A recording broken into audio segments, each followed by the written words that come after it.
నంద్యాల జిల్లా పాణ్యం నియోజకవర్గం బోర్వకల్లు మండలంలో వైసీపీకి దెబ్బ మీద దెబ్బ తగులుతుంది.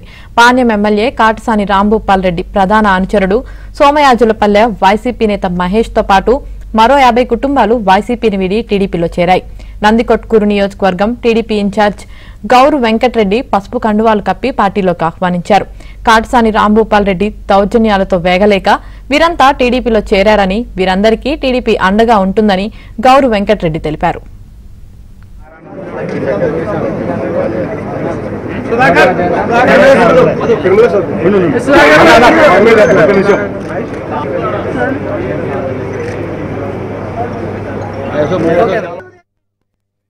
వాస్తవంగా వైసీపీ ప్రభుత్వము రాజశేఖర్ కొడుకు జగన్మోహన్ రెడ్డి గారు ఎంతో రాష్ట్రానికి మన ప్రాంతం అభివృద్ధి జరుగుతుంది అనే ఉద్దేశంతో భారీ మేయాడుతూ ఇచ్చే ఈరోజు 5 సంవత్సరాల్లో గ్రామాల్లో కానీ రాష్ట్రంలో కానీ ఎక్కడ అభివృద్ధి లేదు.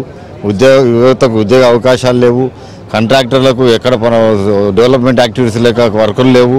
ఈ రైతులకు గిట్టుబాటు ధర లేదు. అన్ని రకాల వర్గాలను మోసం చేస్తూ 5 సంవత్సరాల పరిపాలన సాగించినారు. ముఖ్యమంత్రి గారు సీఎం అయిన తర్వాత సంక్షేమము అభివృద్ధి అనేది వదిలేసి రాష్ట్ర ప్రజల యొక్క కష్ట సుఖాల గురించి వదిలేసి కేవలం వ్యాపారం చేసినాడు. సీఎంగా ఆయన చేసిన వ్యాపారాలు అందరికీ కూడా అర్థమైపోయింది.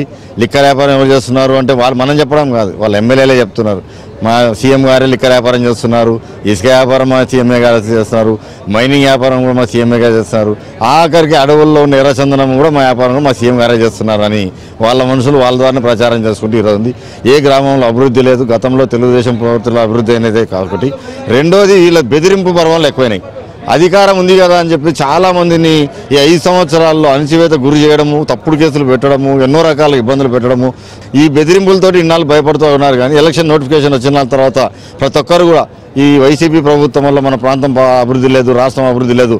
సో తెలుగుదేశం పార్టీ చంద్రబాబు నాయుడు గారు, లోకేష్ బాబు గారు ఉంటేనే ఈ రాష్ట్రం అభివృద్ధి అవుతుంది, ఇండస్ట్రీస్ వస్తాయి. యువతల్లో రైతులు, నాయకులు అందరూ కూడా భారీగా పార్టీలో చేరి ఖచ్చితంగా తెలుగుదేశం పార్టీని గెలిపించుకోవాలనే తపనతో పనిచేస్తున్నారు.